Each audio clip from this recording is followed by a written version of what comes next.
Alright guys, Hatchcrack again today. Hope you're doing well and enjoying your day so far. The gentleman's agreement drama continues last night with Scrappy and Octane going at it over who's the most brain-dead player in the entire league. Who's got the lowest IQ? Octane reckons it's Scrappy. Scrappy reckons that Octane certainly piled into the mix as well. What is going on over the last few days? The pros, the accountability, BenJ's PowerPoint presentation he comes up with last night that nobody seemed to want to listen to. Very much interested your thoughts in the comment section below. Hit the like button if you enjoy. Subscribe if you're new as always. I greatly appreciate it. First of all, Challenges Cup last night concluding. We did have, interestingly enough, the FaZe Black team, Encourage, and those guys making a very deep run into this one. This map especially here from Encourage, arguably the most promising player on that roster. This is Gunless's team. They took them down 250 to 111. Encourage went 42 in 12. Yes, it's eliminations, but still, it's not like that was 12 in 12 kills, was it? Like, that was a good map. So 42 in 12 elims on the Skyline hardpoint. There was a bit of drama about this, however, because that FaZe Black team, the Stallions, whatever, they eventually went down, as if I zoom out of this one, to Crazy's team. GG's to FaZe Clan Black, 1-3-0, secured top 4, and then he, drops a load of rolling on the floor laughing emojis. I think that's technically what that one is called. So this is what Craze says, and it's okay, why, what's he laughing at type thing? And it seems like there's some accusations going around Encourage and whether this guy's legit or not. To be fair, there have been for some time, but obviously you never really know.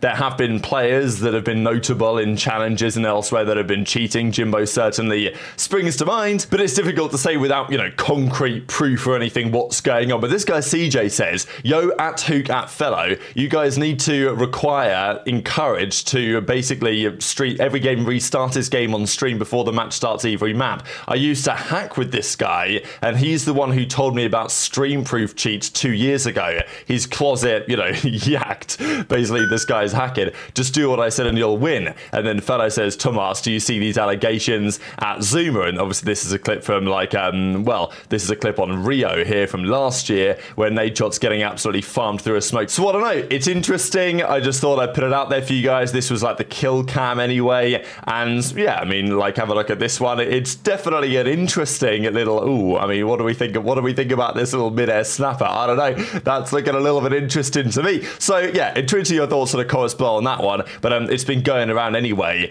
And look, he may not be cheating right now. Obviously, Jimbo wasn't cheating on LAN, we believe, but he he was cheating at some point online in the lead up. So yeah, just some accusations flying around as always. iLLeY's team, they placed top 6 as well. They made a pretty good run in the end. Fire, Flames, Ghosty, and iLLeY. GG's definitely placed top 6 in the cup with a weaker practice. Isn't too shabby in the circumstances. Be back better than ever. So yeah, wishing iLLeY the best commendable performance on the first day. However, the real star of the show right now in challenges is undoubtedly Huke. This guy is unbelievable, and he's been frying literally everyone. Doesn't actually matter who you put him against right now, he will be dropping a 2KD. This is one example on the Vault hardpoint, which is Prolute, Capstill, Spart. Huke goes 38 and 18. Like, we've talked about this. Huke was the best player, I mean, maybe not the best player in the world, but when Huke first came into the league, we're talking Advanced Warfare. We're talking a decade ago on that jetpack game. Huke was unbelievably good at that title,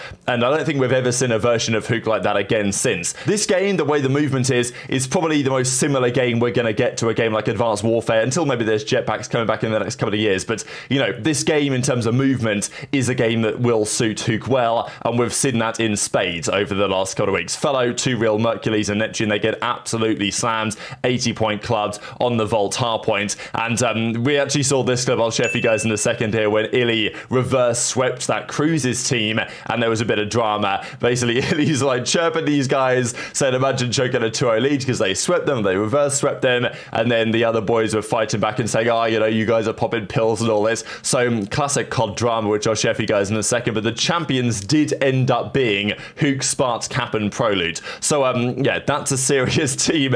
Those guys are going to be hard to stop, absolutely. And yeah, Huke is the MVP of challenges right now. There's a good argument to be made. Just pick him up before the season even begins. The CDL gets underway in a couple of weeks. Huke is, in my opinion, undoubtedly better than a significant number of players in the CDL right now. Is a team going to pull the trigger is a question. Bantz's team, credit to him, Harry, Denzer and Mythics are winning over in Europe again. And honestly, like, shout out to the Latin American boys as well. Some familiar names there. But the Asia Pacific, right? I mean, man, that region it's so sad to see it in this state. I mean, like, it's great to see these players sell around. The point being that, okay, Preds came along from the Australian side. But apart from that, we've not seen other players make it. And we've got the boys, you know, Setzy, Crimza, Shocks and Fighter. Like, Shocks and Fighter, absolute old school duo. They've been around playing COD well over a decade. They were like the big representatives of the, you know, ANZ, as it used to be called then, Australia, New Zealand region, back in like Ghosts, Advanced Warfare, like those titles. Obviously, Fighter and Shocks were on that Mind Freak team as well during the World War II season that became quite notable, especially for that comeback that they had on OpTic at the time, and Fighter was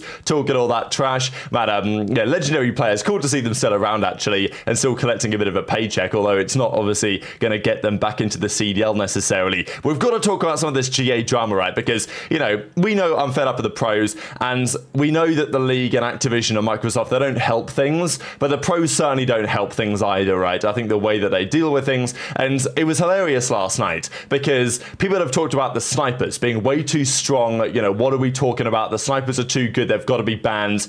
Very rarely that's actually true when the players say that it is, especially the process they use. Someone puts in a group chat at 3 AM like, hey, we need to ban this, and then all of a sudden there's some sort of vote going down, and some teams say that they did ban it, some teams say that they didn't. There's all sorts of, I wouldn't call it, I mean, maybe it is just straight up lying, to be fair, but often we do tend to find that there are certain, well, voting outcomes that are made, and yet they are not discussed publicly. A team will say, no, we voted for this, but actually, did they vote for that?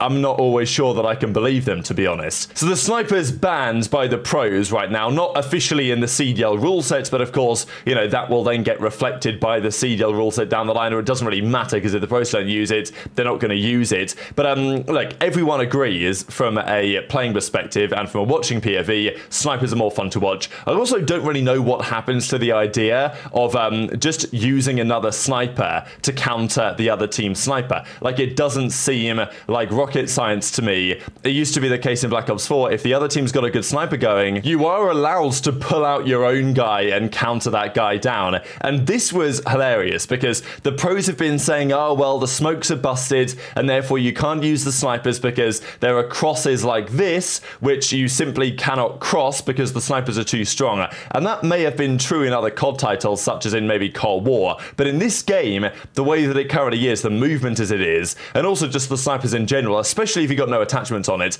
they are 100% not too strong, and at least in my opinion, and 100% there are ways to counter them. Look at this. This is the supposed impossible cross, and if you slide across this cross, and you slide backwards, or I mean, like, you're not hitting this shot. You're not hitting this shot. Ghosty tried it out against Zumi yesterday and hit this shot, I think, 1 out of 30 attempts. So it's like, what are we talking about here? Like, this was the pros example of like, oh, well, the snipers are too good because it's simply impossible to cross that without dying. And then they were like, oh, well, Dashy would hit the shot. It's like, look, even Dashy, like, as good as he is, he ain't hitting that shot 10 out of 10 times. Like, that is a seriously challenging shot. Maybe he hits it, you know, 30% of the time more than Ghosty did, but it's still not uncrossable, right? And yeah, it just really annoys me, as you can tell, and I think it annoys practically everyone. So a couple of clips to show on that, then we'll talk about what BenJ tried to come up with as an attempted solution, but unfortunately the pros too brain dead to actually consider it. This is dangerous. Oh my god. Oh my god! They win! They've done it! The reverse sweep is in! Oh my god! Oh my god! Let's go, baby! Come on! Let's go! Breakers break! Ender in game chat. You guys are a god squad. You guys are gonna get PA and lose every single match. You guys are terrible. Your whole team's on Adderall. GG, bro. Imagine choking a 2-0, bro. Holy shit. You made a pickup team. You're fucking horrible. Your whole team's awful. Baby. Let's go. GG. You guys abuse Adderall to play the video game. Good job. Oh my god. Good shit, bro. Fucking god. Oh my god. I would have fucking killed myself if we lost that. That guy is molding. Okay, I guess everyone's brain dead. Yes, you all are. I mean, you're not. That's you're a the genius. whole point of this You're brain dead as well. Bro, this song is not better than the Jackal. Like, fuck, everyone's brain dead. You're brain dead as well. Speaking from scrimming it every day, like when people were using the song, it was actually fucking AIDS. Like, what? No shit. Bro. Like, literally listening to two players that played against pro players in scrims, but I got ranked. It's not broken. Okay. Bro, I don't give a fuck about ranked. That's the only fucking sample size you have. Bro, are you gonna sit here and act like I didn't play COD professionally for 12 years? I know what it looks like in a scrim. I know what it looks like in a scrim, Ernie. It's nothing new to me, bro. Bro, you're talking like we You're acting like it was the same. Like it's the same song from BO4. No, yeah, bro. I said those words. Yes, that's exactly what I said. I didn't say you said it. I said mentioned the BO4 song. I brought that up, right? I'm not the only one who's saying that. I mean, Brandon literally just wants a sniper, so he doesn't have to run AR and S&D. Okay, and I mean, everyone knows Brandon's gonna want that shit in every year because it's literally busted almost every year. I'm mind blown. It made it through an MW2. Mind blown. Bruce is ready to square up with the snipe. He doesn't give a fuck. I know. Trust me, I know. Or are you scared that he's better sniper than you and you can't out snipe him? Is that what you're scared of? You can go watch finals, but yeah, sure. I mean, it sounds like you're scared. I mean, yeah, I'm terrified. Absolutely shitting myself over here. So then if it's so good and you can just run a snipe and just go crazy, why wouldn't you want it in? I don't know, bro. You caught me. I gotta go on the balk. I'm tweaking now.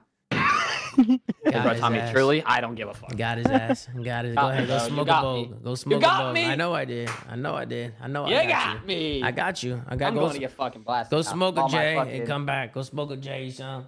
Smoke a bowl. There's one. All right, bring in Dan Ghosty. Let's have a good discussion now. You caught me. So fair play to Ben, and I feel bad for Ben and the community for the way that this whole thing was handled yesterday, because he goes away and he puts together a deck, puts together a PowerPoint presentation on the way things currently are. And to be fair to Ben, he dulled it down quite a lot. There wasn't too much info in there. There was, relatively straightforward on the way things are and the way that things could potentially be in the future. So, look, I know Zuma was, I don't know, like the reaction for the community was exactly what I expected it to be, at least by the pros and stuff. It wasn't what I hoped it would be. I hoped there would be, more of a discussion here with Ben, but I think as soon as Scrap saw the first slide, it was like, all right, I'm out of here. I'm sure that there were other pros paying attention, and maybe there's still a chance this actually happens. But, I wanted to give a shout out to BenJ. I know that many people were watching the stream last night thinking, damn, like, they're actually taking Ben's side on this one. And fair enough, because Ben clearly wants the best for the community here. And this is clearly a problem that we've talked about in the community for years.